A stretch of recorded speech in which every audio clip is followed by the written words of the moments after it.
السلام عليكم ورحمة الله وبركاته. إن الحمد لله نحمده ونستعينه ونستغفره ونعوذ بالله من شرور أنفسنا وسيئات أعمالنا. من يهده الله فلا مضل له ومن يضلله فلا هادي له. وأشهد أن لا إله إلا الله وحده لا شريك له وأشهد أن محمدا عبده ورسوله. أما بعد، رب اشرح لي صدري ويسر لي أمري واحلل عقدة من لساني يفقه قولي. رب زدني علما رب زدني علما. اللهم إني أسألك علما نافعا ورزقا طيبا وعملا متقبلا.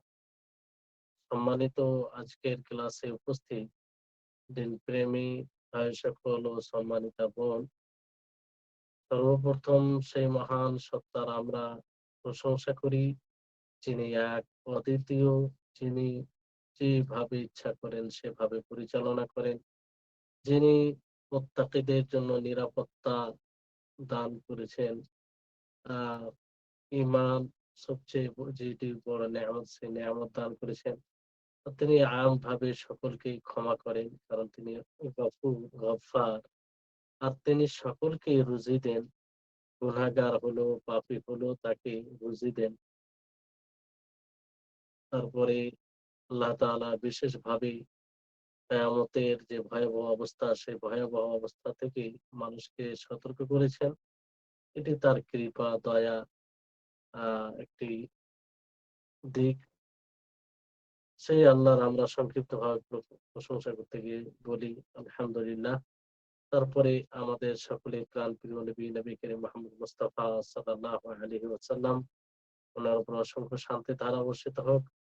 অনুরূপভাবে ওনার বংশধরের উপরে এবং ওনার সাথীগণ, সাহাবায়ে কেরাম রিজওয়ানুল্লাহি আলাইহিম আজমাইন, বিশেষ করে খুলাফায়ে রাশিদিন আবু বকর ওয়া ওমর ওয়া উসমান ওয়া আলী রাদিয়াল্লাহু তাআলা আনহুম এর উপর। সম্মানিত উপস্থিতিগণ, আজকের আসর এর বিষয় হচ্ছে যে তওবা।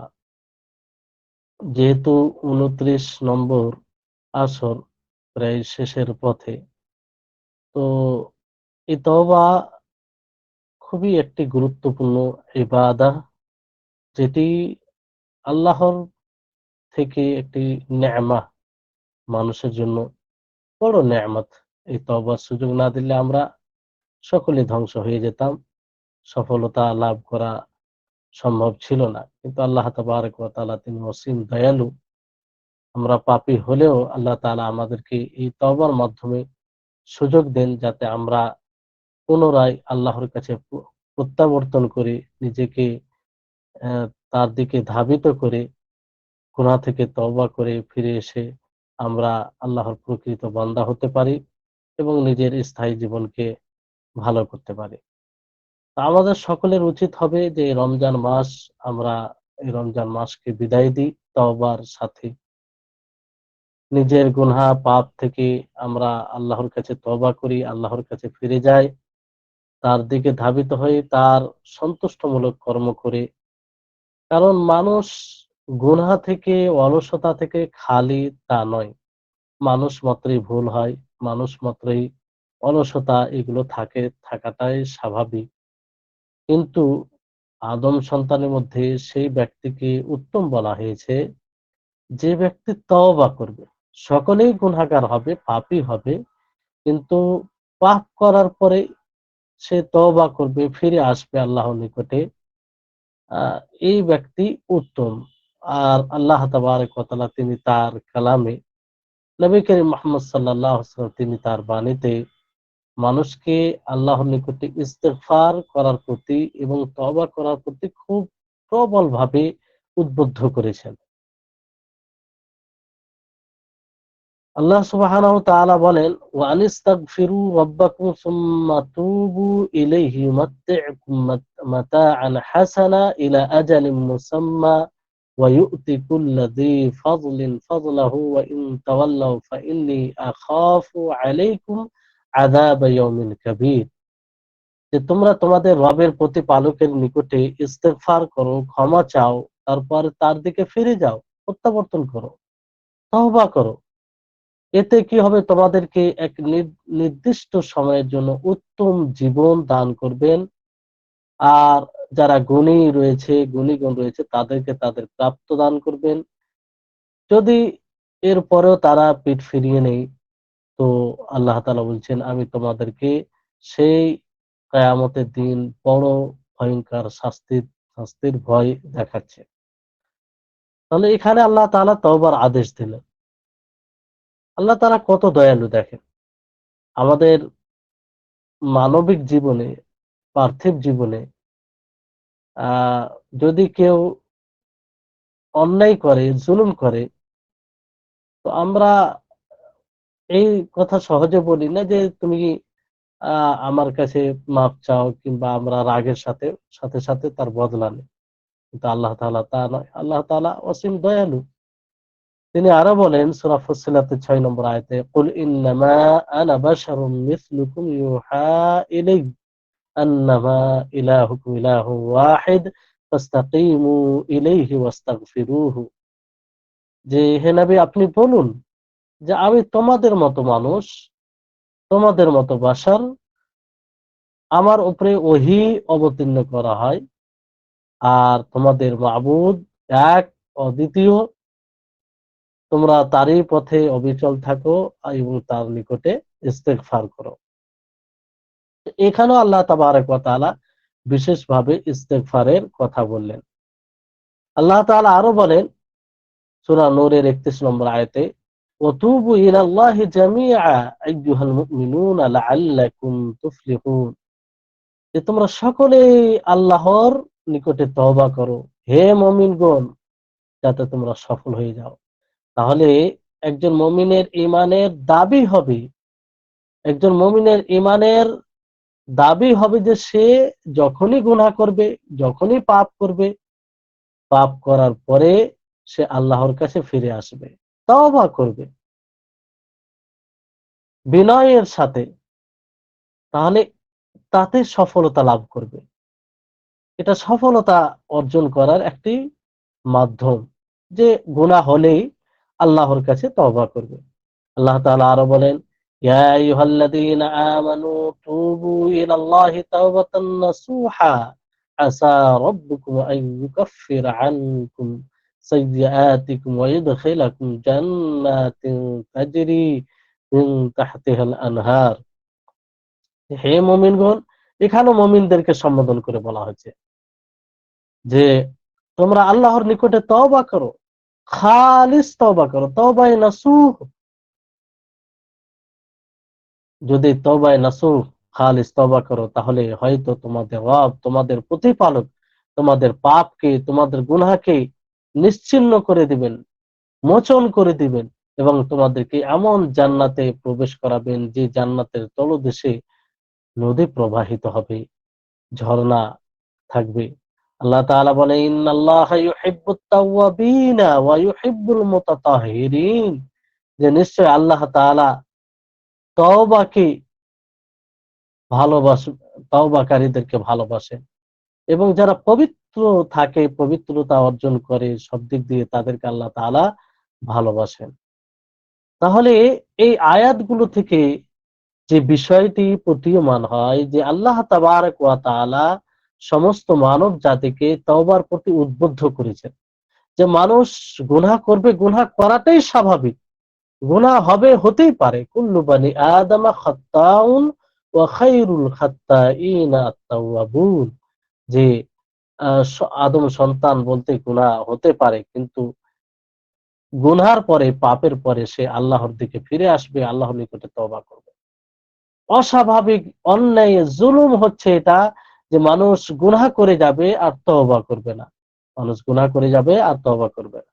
তারপরে নবী করিম মুহাম্মদ সাল্লাল্লাহু আলাইহি ওয়াসাল্লাম হাদিসের মধ্যে বিভিন্ন ভাবে বলেন, আগর বিন ইয়াসার আল মুজানি রাদিয়াল্লাহু আনহু থেকে বর্ণিত, তিনি বলেন, নবী সাল্লাল্লাহু আলাইহি ওয়াসাল্লাম বলেন, ইয়া আইয়ুহান নাসু তুবু ইলাল্লাহি ওয়াস্তাগফিরু ফাইন্নী আতুবু ফিল ইয়াউমি মিয়াতা মাররা।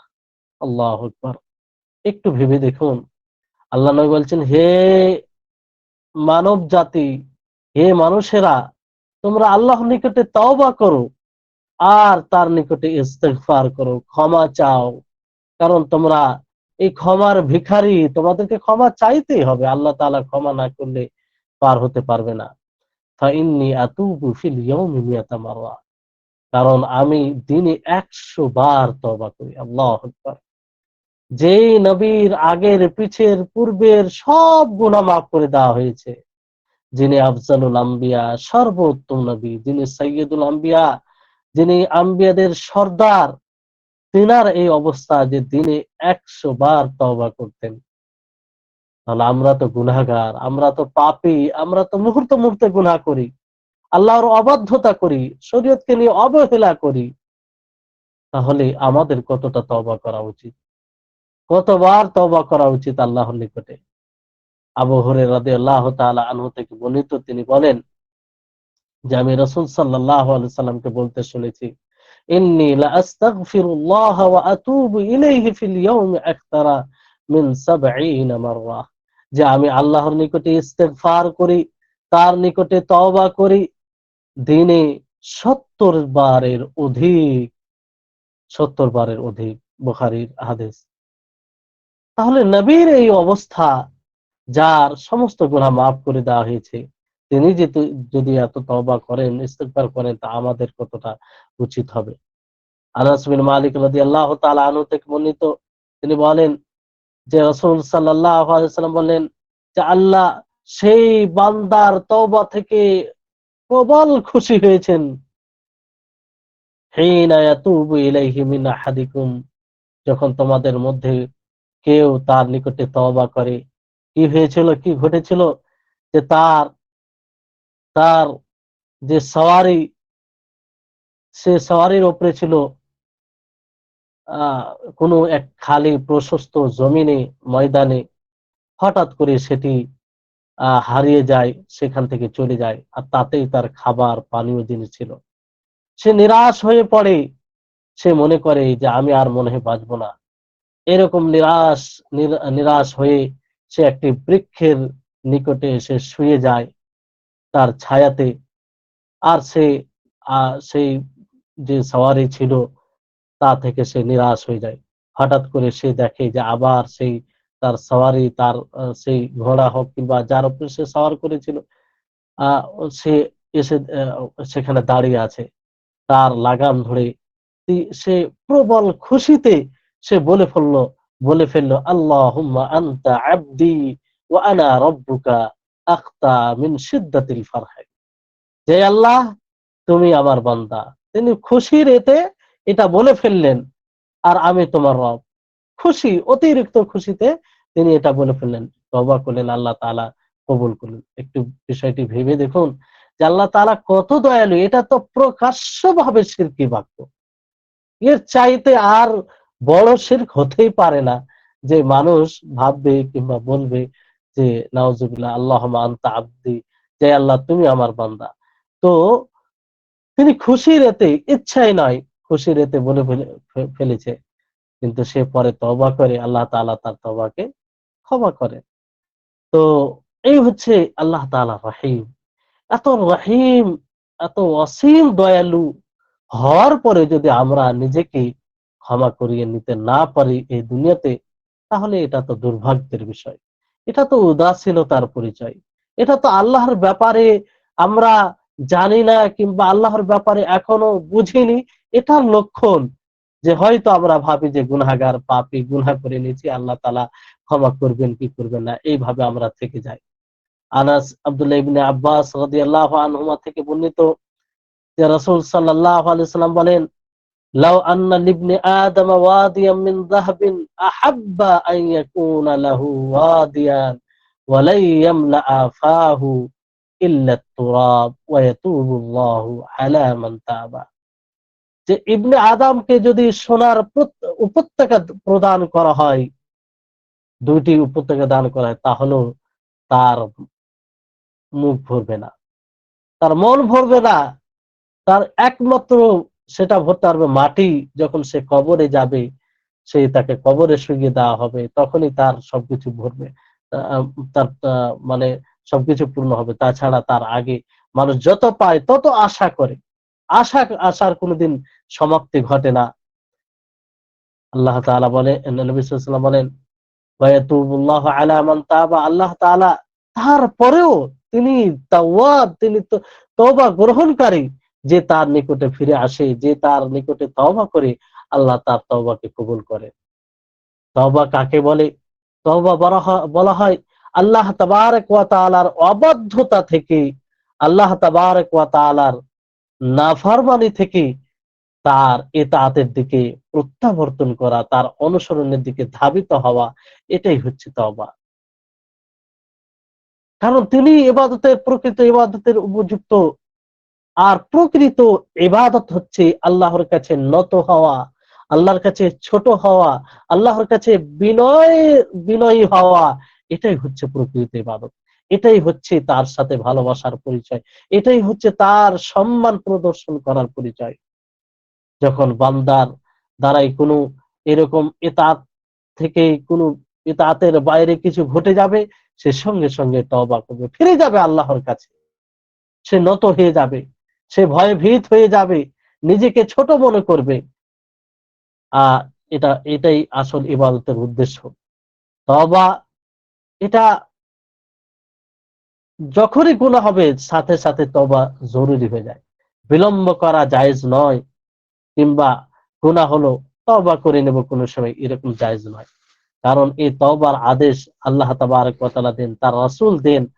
আর আল্লাহ এবং তার রাসূলের সমস্ত বিধান সঙ্গে সঙ্গে পালন করা এটা জরুরি হয়ে যায়। একজন বান্দা, সে জানে না যে লেট করলে কি হবে, তার মৃত্যু চলে আসতে পারে। হয়তো সে এরকম ভাবছে যে আমি তওবা করে নিব কিছুদিন পরে, 2 দিন পরে, 3 দিন পরে, তার আগে সে মারা যেতে পারে, তার আগে সে দুনিয়া থেকে বিদায় নিতে পারে। এইভাবে সে গুনাহগার হয়ে, পাপী হয়ে, নিজের গুনাহকে ক্ষমা না করে সে দুনিয়া থেকে চলে যেতে পারে হঠাৎ করে মৃত্যু আসার কারণে। এই জন্য সঙ্গে সঙ্গে মানুষকে তওবা করা উচিত যখনই গুনাহ হবে। আর কোন গুনার উপরে যদি মানুষ স্থায়ীভাবে কোনো গুনাহ করে, এতে কি হয়? হৃদয় কঠোর হয়ে যায়, হৃদয় শক্ত হয়ে যায়, এবং আল্লাহ তাবারক ওয়া তাআলা থেকে ধীরে ধীরে ধীরে ধীরে দূর হয়ে যায়, তার ঈমানও দুর্বল হয়ে যায়। আর এই গুনাহ, মানুষ যত গুনাহ থেকে বিরত থাকবে, ততই তার ঈমান বৃদ্ধি পাবে ইতাআতের মাধ্যমে। আর যতই সে গুনাহ করবে, পাপ করবে, ততই তার ঈমান হ্রাস পাবে, ঈমান কমে যাবে। এই জন্য গুনহার উপরে অটল থাকা, গুনহাকে বারবার করা, এটা ভালো দিক নয়। যারা এই গুনহার প্রতি অভ্যস্ত হয়ে যায়, তারা সেই গুনহা থেকে নিজেকে আলাদা করা তাদের জন্য খুব কষ্টকর হয়ে যায়। এই জন্য এই কোন গুনহার উপরে নিজেকে অভ্যস্ত করবেন না, বারবার কোন একটি গুনহা করবেন না। কারণ যদি এরকম ভাবে গুনহা করেন, তো সেই গুনহা থেকে নিজেকে মুক্ত করা কঠিন হয়ে যাবে, কঠিন হয়ে যাবে। শয়তান তখন তার জন্য সেই গুনহার মাধ্যমে অন্য গুনহা, বড় গুনহার দরজা উন্মুক্ত করে দিবে, যেটা, যে গুনহাটা করছে তার চেয়ে বড় গুনহা। এই জন্য বিদ্বানগণ বলেন যে গুনহা, আল্লাহর অবাধ্যতা, এটা কুফরের মাধ্যম, কুফরের ডাক। যে গুনাহ ধীরে ধীরে ধীরে আস্তে আস্তে পর্যায়ক্রমে মানুষকে কুফরির দিকে নিয়ে যায়। এমনকি একটা সময় আসে যে সে দিন থেকে নিজেকে আলাদা করে নেয়। আল্লাহ তাআলা আমাদের সকলের হেফাজত রাখুন, সকলের দিন দিনে যত্নশীল হওয়ার আহ তৌফিক দিন। তাহলে এই তওবা, যে তওবার আল্লাহ তাবারক ওয়া তাআলা আদেশ দিয়েছেন, সেটা হচ্ছে তওবায়ে নসুহ। তওবায়ে নসুহ কাকে বলা হয়? তওবায়ে নসুহর জন্য কয়েকটি শর্ত রয়েছে, আর 5টি শর্ত। 1 নম্বর শর্ত হচ্ছে যে খালিস আল্লাহর জন্য তওবা হতে হবে। আপনাকে তওবা করতে উদ্বুদ্ধ করবে যে বিষয়টি, সেটা হচ্ছে যে আল্লাহ তাবারক ওয়া তাআলার প্রতি ভালোবাসা, আল্লাহর মর্যাদা, আল্লাহর নিকটে সওয়াবের আশা এবং তার আযাবের ভয় আপনাকে উদ্বুদ্ধ করবে তওবা করার জন্য। এটাই হচ্ছে তওবাতে ইখলাস, এটাই হচ্ছে আল্লাহর জন্য তওবা করা। সেই এই তওবা দ্বারা দুনিয়ার ন্যূনতম কোনো জিনিসের আশা করবে না, কোনো মাখলুকের নিকটে হওয়া কোনো আশা করবে না, বরং আল্লাহ তাবারক ওয়া তাআলার সন্তুষ্টি লাভের উদ্দেশ্যে, তার আযাব থেকে নিজেকে মুক্ত করার উদ্দেশ্যে সে তওবা করবে। যদি এই উদ্দেশ্যে তওবা না করে, তাহলে সেই তওবা গ্রহণযোগ্য হবে না। সেটা তওবায়ে নাসুহ হবে না। সেটা তওবায়ে নাসুহর যে শর্তগুলো রয়েছে, সেই শর্তগুলোর মধ্যে একটি শর্ত থাকবে না। ফলে তওবাই সেটা গ্রহণযোগ্য হবে না। দ্বিতীয় শর্ত হচ্ছে যে কাজটি হয়ে গেছে, যে কাজ থেকে তওবা করব, সে কাজের উপরে লজ্জিত হতে হবে। লজ্জিত হতে হবে যে আমি কেন করলাম? আল্লাহ তাআলা তো আমাকে তার অনুসরণের জন্য, তার আনুগত্যের জন্য সৃষ্টি করেছেন। কেন আমি তার অবাধ্যতা করলাম? আমাকে আল্লাহ তাআলা বিবেক দিয়েছে, সুস্থ শরীর দিয়েছে, সবকিছু নিয়ামত দিয়েছে। যিনি নিয়ামতের বর্ষণ আ করেছে আমার উপরে, তারপরে আমি এই গুনাহটি কেন করলাম? আমার উচিত ছিল না। এই বলে নিজেকে ভর্ৎসনা দেওয়া, নিজেকে লজ্জা দেওয়া, লজ্জিত হওয়া, এটি একটা শর্ত। যেমন দুনিয়াবি আপনি কাজ করতে গেলে, পার্থিব জীবনে চলতে গিয়ে কোনো একটা আপত্তিকর বিষয় যখন করে ফেলেন, আপনি বুঝতে পারেন যে আপনি ভুল করেছেন, আপনি নিজের জায়গায় সঠিক নয়। তো আপনি বারবার লজ্জিত হন, বারবার বলেন যে আমি কেন করলাম? আমার করা উচিত ছিল না। অনুরূপভাবে এখানে আপনাকে এই বলে নিজেকে নিজেকে ভর্ৎসনা করতে হবে, লজ্জিত হতে হবে যে আমি কেন কাজটি করলাম? আমি তো আল্লাহর প্রকৃত বান্দা, আমি তো আল্লাহর রহমতেই এই দুনিয়াতে টিকে আছি, তার অবাধ্যতা কেন করলাম? তাহলে এইভাবে লজ্জিত হতে হবে। তৃতীয় বিষয় হচ্ছে যে গুনাহ থেকে একদম নিজেকে বিরত রাখা। সেই যে গুনাহ থেকে আপনি তওবা করছেন, সেই গুনাহকে নিজের জীবন থেকে একদম মুছে দেওয়া। যদি সেই গুনাহটি কোনো হারাম কর্মের মাধ্যমে হয়ে থাকে, তাহলে সঙ্গে সঙ্গে তাকে ছেড়ে দেওয়া। যদি কোনো ওয়াজিব জিনিসকে প্রত্যাখ্যান করার মাধ্যমে হয়, তাহলে তার যদি কাজা করার, পরবর্তীতে আদায় করার সম্ভাবনা হয়, তাহলে সেটা করে নিতে হবে। যেমন যাকাত। একজন মানুষ, বিত্তশালী মানুষ, অথবা এমন সম্পদ রয়েছে যে তার উপরে যাকাত ফরজ হয়ে গেছে, তারপরে যাকাত দেয়নি, পরবর্তী সময় বুঝতে পারলো, তো সঙ্গে সঙ্গে যাকাত তার দিয়ে দিবে। এটা হচ্ছে তার তওবার একটি শর্ত। হজ যদি না করে থাকে, হজ ফরজ হয়ে থাকে, সঙ্গে সঙ্গে হজ, তখন থেকে হজ করার প্রচেষ্টা করবে। তারপরে যদি কোনো গুনাহ থাকে, সেই গুনাহের উপরে টিকে থাকবে না। যেমন ধরুন, কোনো ব্যক্তি যদি সুদ খায়, সুদ ভক্ষণ করে, সে বলে যে আমি তওবা করছি, আর সে সুদ খেয়ে যাচ্ছে, চলমান রয়েছে, তাহলে এই তওবা গ্রহণযোগ্য নয়, বরং এটা এক প্রকারের আল্লাহর সাথে উপহাস করা হয়, তার নিদর্শনের সাথে উপহাস করা হয়। এইভাবে করতে গেলে আল্লাহ থেকে সে দূর হবে, তাছাড়া কিছু হবে না। অনুরূপ ভাবে, যেমন জামাতে সালাত আদায় না করা। জামাতে সালাত একজন আদায় করে না, সে বলে যে আমি তওবা করছি, কিন্তু সে এখন পর্যন্ত ওই রকমই আমল করে যাচ্ছে, সে জামাতে সালাত আদায় করে না, তাহলে তার তওবা গ্রহণ হবে না। আর যদি সেই গুনাহটি কোনো মাখলুকের হক হয়, অধিকার হয়, তাহলে অতক্ষণ পর্যন্ত তার তওবা কবুল হবে না, যতক্ষণ পর্যন্ত সেই হক থেকে সে নিজেকে, যে ব্যক্তির হক রয়েছে তাকে না পৌঁছে দিবে। যদি কারো আহ অন্যায়ভাবে মাল নেওয়ার মাধ্যমে হয়, অথবা অস্বীকার আহ অস্বীকার করার মাধ্যমে হয়, তো যতক্ষণ পর্যন্ত সেই মালটা তার নিকটে না পৌঁছে দেওয়া হবে, ততক্ষণ পর্যন্ত তওবা কবুল হবে না। যদি জীবিত থাকে, তার নিকটে পৌঁছে দিতে হবে। যদি সে জীবিত না থাকে, তার উত্তরাধিকারীর নিকটে পৌঁছে দিতে হবে, যদি মারা যায়। আর যদি তার উত্তরাধিকারী ওয়ারিস কেউ না থাকে, তাহলে বাইতুল মাল সেখানে দিয়ে দিবে। সেটাও যদি না পাওয়া যায়, তাহলে সে তার পক্ষ থেকে সাদকা দান করে দিবে। আল্লাহ তাআলা তো সবকিছুই জানছেন। আর যদি কোনো ব্যক্তি কারো গীবত করে থাকে, তাহলে জরুরি হবে যে সে তার কাছে ক্ষমা চেয়ে নেবে। যদি এতে অসুবিধা দেখা যায়, যে সে জানতে পারলে আরো হয়তো সম্পর্কে একটা রূঢ়তা সৃষ্টি হবে, তাহলে সে আহ, না জানে আহ, আল্লাহর কাছে তওবা করবে, এবং যে মজলিসে তার গীবত করেছে, সে মজলিসে তার প্রশংসা করবে, তার জন্য ইস্তেগফার করবে, তার জন্য ইস্তেগফার করবে। আর তার ভালো দিকগুলো তুলে ধরবে, কারণ ভালো কাজ গুনাহকে দূর করে। তো কোনো কাজ তওবা যখন একদম এই শর্তগুলো পাওয়া যাবে তখনই গ্রহণযোগ্য হবে। আর এমনটা বিষয় না যে গুনাহ করে যাচ্ছে আর তওবা মানে গুনাহও করছে, তওবাও করছে, ইচ্ছাকৃতভাবে করছে, ঢালাও ভাবে, তাহলে এইভাবে তওবা কবুল হবে না। সৎ সৎ হতে হবে, তওবাতে সৎ হতে হবে। আর এইগুলো শর্ত পাওয়া গেলে সৎ হবে। তারপরে বিষয় হচ্ছে ৪ নম্বর, যে সে প্রতিজ্ঞা করবে, দৃঢ় প্রতিজ্ঞা করবে যে আগামীতে সে গুনাহটি করবে না।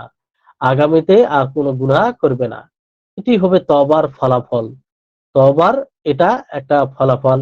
আর বাস্তবে যে একজন তায়েব, গুনাহ থেকে তওবাকারী, সে বাস্তবে সত্যভাবে সে তওবা করেছেন, এর একটা দলিল।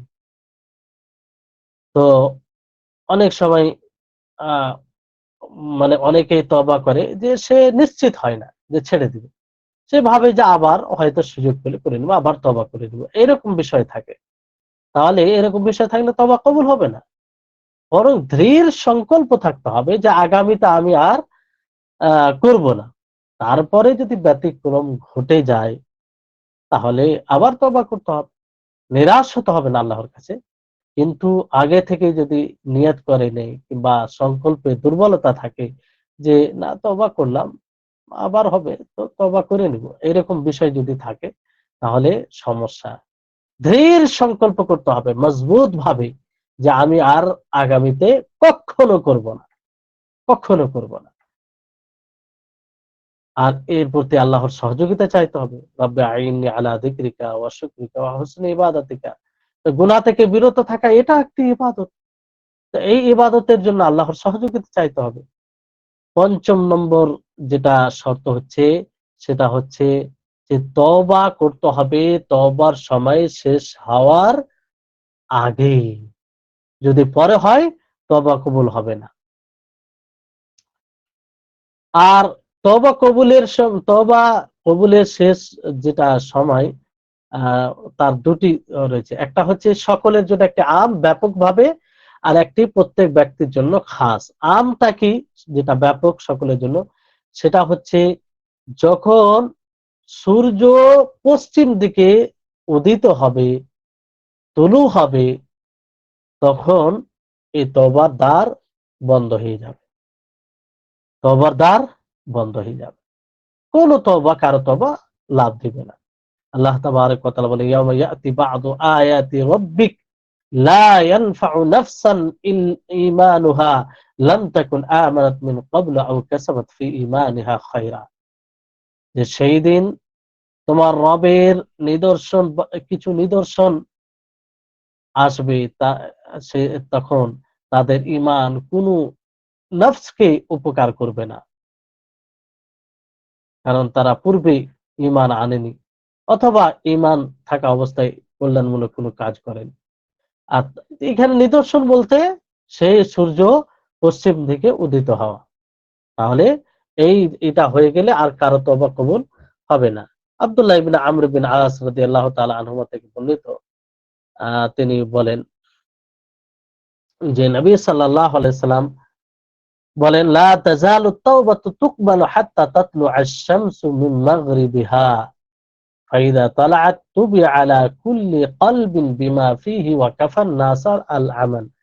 যে তওবা কবুল হবে অতক্ষণ পর্যন্ত যতক্ষণ পর্যন্ত সূর্য মাগরিবে উদিত হওয়া উদিত হওয়া পর্যন্ত। যখন মাগরিব থেকে পশ্চিম দিকে সূর্য উদিত হবে, সূর্য উঠবে, তখন এই তওবার দ্বার বন্ধ হয়ে যাবে। কারো কোনো তওবা কোনো কাজে আসবে না। এটি সকলের জন্য। আর বিশেষভাবে প্রত্যেক ব্যক্তির জন্য যখন তার মৃত্যু উপস্থিত হবে। মৃত্যু অবস্থায় থাকবে তখন তওবা কোনো কাজে আসবে না। তওবা কোনো কাজে আসবে না। আল্লাহ তাআলা বলেন ওয়ালাইসাতিত তাওবাতু লিল্লাযীনা ইয়া'মালুনা আস-সাইয়্যাত হাত্তা ইযা হাদারা আহাদাহুমুল মাউতু ক্বালা ইন্নী তুবতুল আন।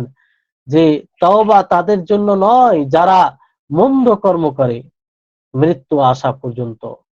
আর বলে এখন আমি তওবা করছি, তাদের তওবা গ্রহণযোগ্য হবে না।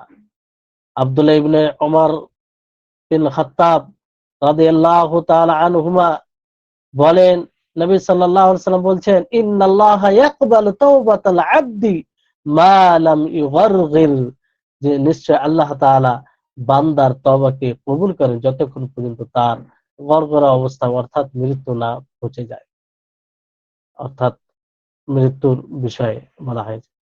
তো তওবা তখনই বিশুদ্ধ হবে যখন এই তওবার শর্তগুলো বিদ্যমান থাকবে।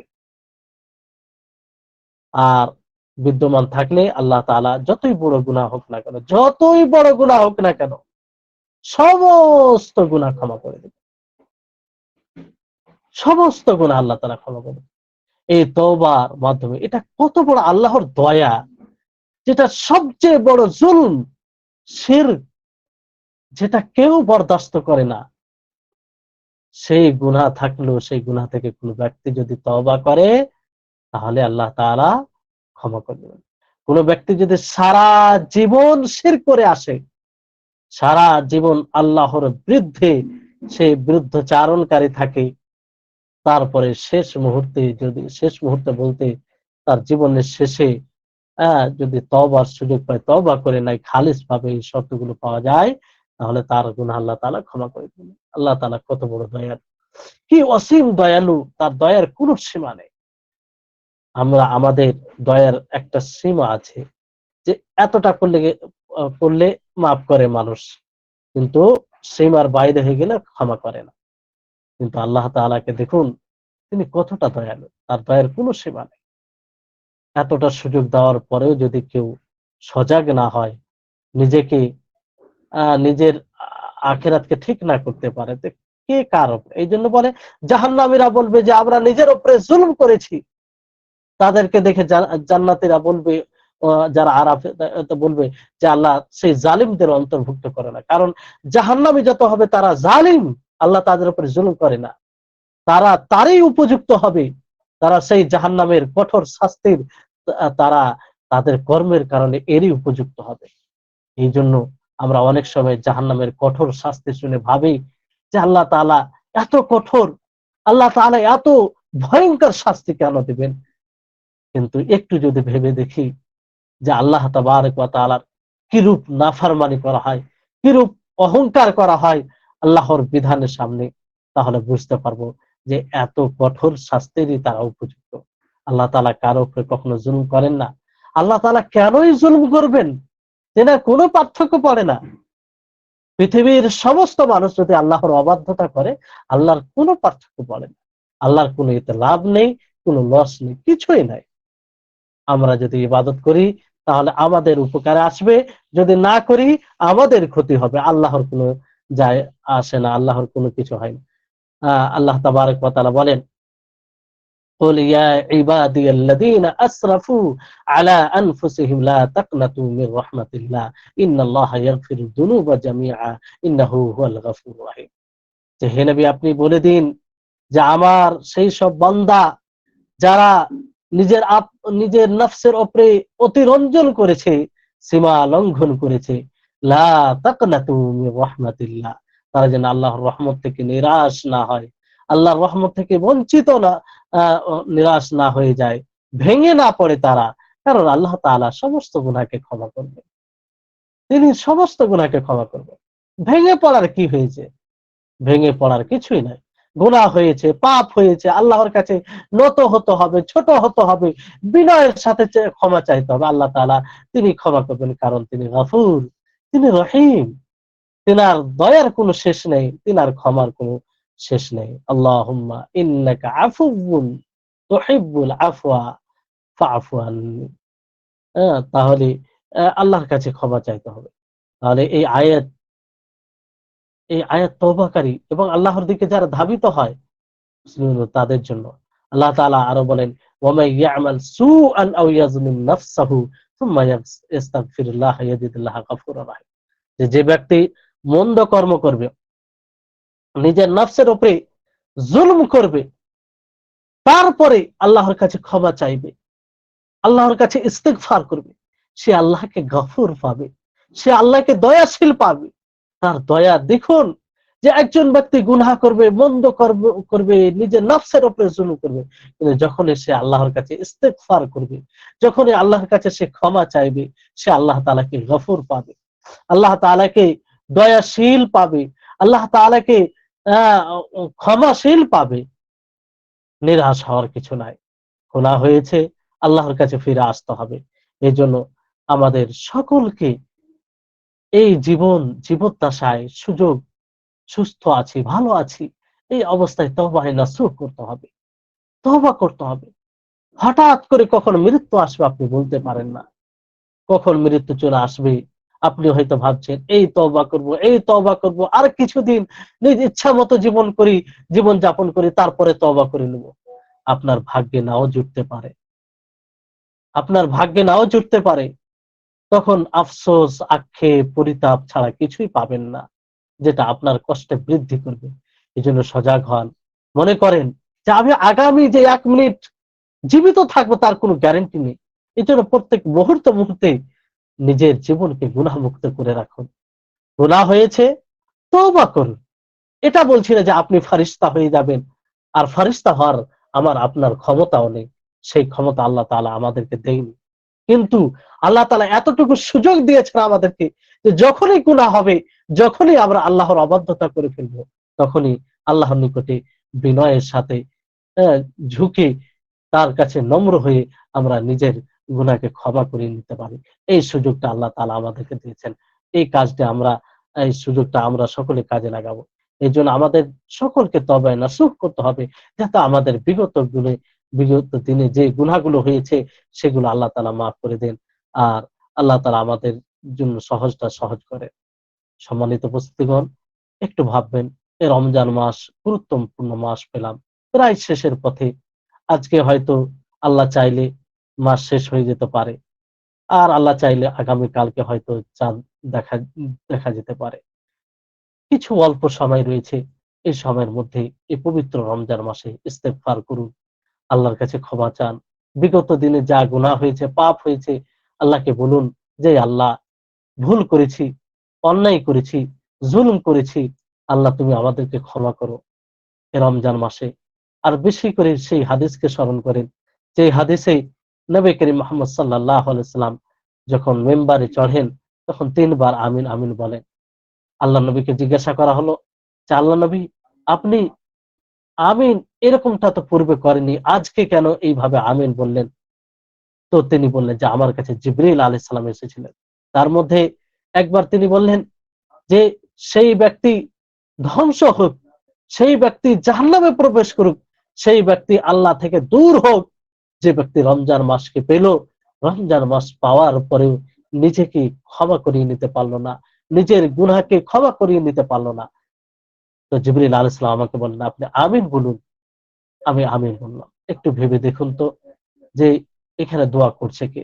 সে ফারিস্তা গুণের মধ্যে সবচেয়ে অন্যতম ফারিস্তা, যার বিশেষ সম্মান মর্যাদা দিতে গিয়ে রূহ শব্দ ব্যবহার করেছেন আল্লাহ তাআলা।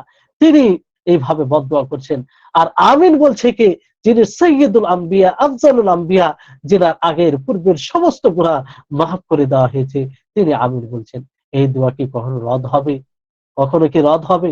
আমরা যদি এই রমজান মাসকে পাওয়ার পরেও নিজেকে গুনাহ থেকে মুক্ত করিয়ে নিতে না পারি, আল্লাহর কাছে ক্রন্দন করে চোখের অশ্রু ঝরিয়ে তার কাছে একদম ছোট হয়ে, তাহলে এই এই হাদিসের তো আমরা অন্তর্ভুক্ত হয়ে যাব। আর কেনই বা অন্তর্ভুক্ত হবে না? এই রমজান মাসে যে ইস্তেগফারের মাধ্যমগুলি আমরা পেয়েছি তা কল্পনা। বিশেষ মাধ্যম, যে আপনি পুরো মাসের কিয়াম করলে আল্লাহ তাআলা গুনাহ ক্ষমা করবেন। পুরো মাসের সিয়াম পালন করলে আল্লাহ তাআলা ক্ষমা করবেন। লাইলাতুল কদর রাত্রি যাপন করলে আল্লাহ তাআলা ক্ষমা করবেন।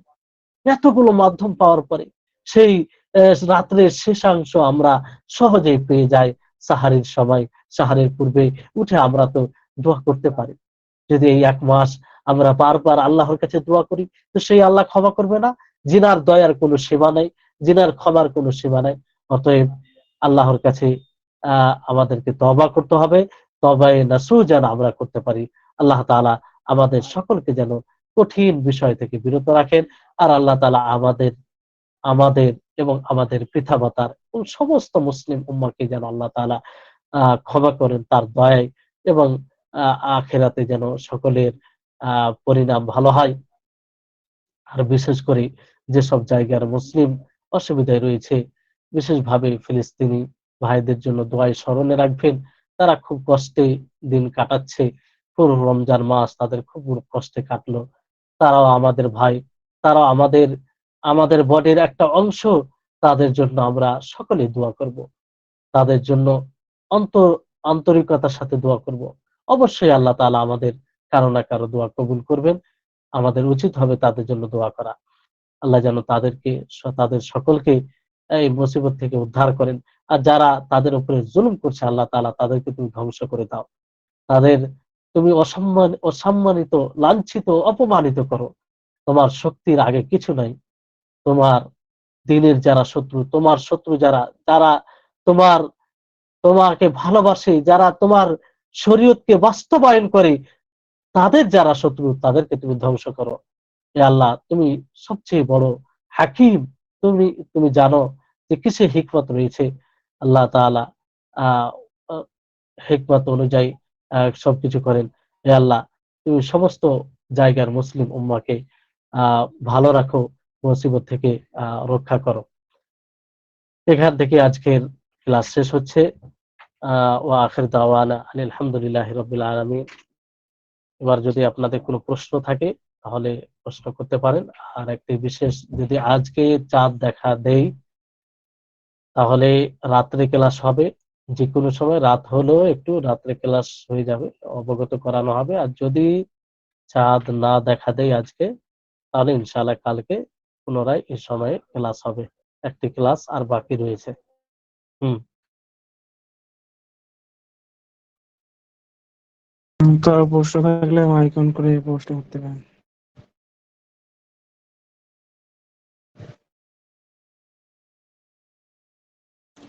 সেখানে আমার একটি প্রশ্ন যে তওবা এবং ইস্তিগফারের মধ্যে পার্থক্য।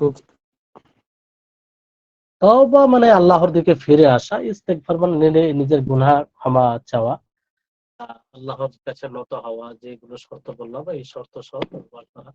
আর ইস্তেগফার, এর মধ্যে ইস্তেগফার চলে আসে। ইস্তেগফার একটা বিশেষ শব্দ, যে এর মধ্যে নিজের গুনাহ ক্ষমা চাওয়া হয়, নিজের গুনাহ ক্ষমা চাওয়া। ইস্তেগফার একটা ব্যাপক জিনিসে, আমি যেমন আপনি হালকা ভাবে আস্তাগফিরুল্লাহ আস্তাগফিরুল্লাহ, এটা এক প্রকার ইস্তেগফার, আল্লাহর কাছে ক্ষমা চাইছেন। কিন্তু তওবার জন্য শর্ত হচ্ছে যে এগুলো পুরোপুরি ভাবে আল্লাহর কাছে ধাবিত হওয়া, সেই গুনাহকে ছেড়ে দেওয়া, যে শর্তগুলো বললাম সেই শর্ত সহ। জি। জাযাকাল্লাহু খাইর। ওই যে